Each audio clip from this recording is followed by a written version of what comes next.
बिस्मिल्लाहिर्रहमानिर्रहीम। अस्सलाम वालेकुम वरहमतुल्लाहि वबरकातुहू। मेरे प्यारे भाइयों और बहनों, आज मैं आपके दिल के बहुत करीब एक ऐसी बात लेकर आया हूँ जो इन लोगों के लिए है जो ज़िंदगी की मुश्किलात में फंस चुके हैं, जिनके दिल बोझिल हैं, जिनकी आंखें खामोशी से आंसू बहाती हैं, जिनके दिल में सवाल है, या अल्लाह कब आसानी होगी, कब राहत मिलेगी, कब मेरी फरियाद सुनी जाएगी। प्यारे दोस्तों, अल्लाह ताला कुरान पाक में फरमाता है, इन्ना मअल उसरी युसरा, यकीनन तंगी के साथ आसानी है।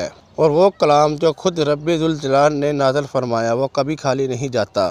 इसीलिए आज मैं आपको सूरह यासीन का ऐसा वजीफ़ा बताने जा रहा हूँ जो हर किस्म की मुश्किल को आसानी में बदल सकता है, चाहे वो रिज़्क़ का मसला हो, सेहत का, दुश्मन का, रिश्तों का, या ज़िंदगी में किसी फैसलों का। सूरत यासीन पढ़ना दिलों को सुकून देता है, रूह को ताज़गी बख्शता है और रब की कुर्ब का ज़रिया बनता है। अगर आप ऐसी वीडियो पसंद करते हैं जो आपके दिल को छू जाएं, तो प्लीज़ हमारे चैनल को सब्सक्राइब ज़रूर कर लें ताकि ये रूहानी सफ़र कभी ना रुके। मेरे अज़ीज़ भाइयों और बहनों, हम ज़िंदगी में किसी न किसी आजमाइश से गुजर रहे होते हैं। कोई दुख छुपाया हुआ है, कोई हाजत दिल में दबी हुई है, कोई राज जो सिर्फ़ हम और हमारा रब जानता है। कभी कभी इंसान चीखना चाहता है लेकिन आवाज़ नहीं निकलती, रोता है, आंखें खामोश होती हैं। ऐसे वक्त में बस एक चीज़ बाकी रह जाती है और वो है अल्लाह पर मुकम्मल यकीन। और यही यकीन हमें ले जाता है कुरान की तरफ, जहाँ हर हरूफ में शफा है, हर आयत में सुकून है। और सूरत यासीन तो कुरान का दिल है।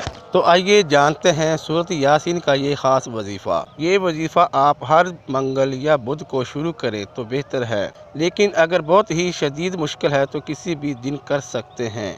तरीका: बवज़ू होकर किसी पाक जगह बैठ जाएं। अव्वल व आखिर 11 मरतबा दुरूद इब्राहीम पढ़ें, फिर सूरत यासीन मुकम्मल एक बार तलावत करें। जब आप सूरत यासीन में मबीन पर पहुँचें, ये 7 मरतबा आता है, तो हर मबीन पर अपनी हाजत दिल में रख कर दुआ करें।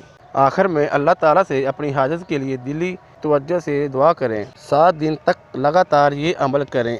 अगर आप चाहें तो हर बार मबीन पर रुक कर यही दुआ करें, या अल्लाह मेरी तमाम मुश्किलात आसान फरमा दे, मेरे दिल का बोझ हल्का फरमा दे और मेरी दुआ कबूल फरमा। या अल्लाह, जो सुन रहा है, देख रहा है, इसे सुकून अता फरमा, इसके दिल की सारी बातें सुन ले और इसे वो दे जो इसके हक़ में बेहतर है, और इसे वहाँ से अता फरमा जहाँ इसका गुमान भी ना हो। प्यारे बहनों और भाइयों, अगर आपको ये वजीफ़ा अच्छा लगा और दिल को लगा हो तो चैनल को सब्सक्राइब ज़रूर करें और इस वीडियो को अपने दोस्तों के साथ ज़रूर शेयर करें। शायद किसी की मुश्किलात आपकी शेयर से आसान हो जाए। अल्लाह पाक आपका हामी व नासर। अल्लाह हाफिज़।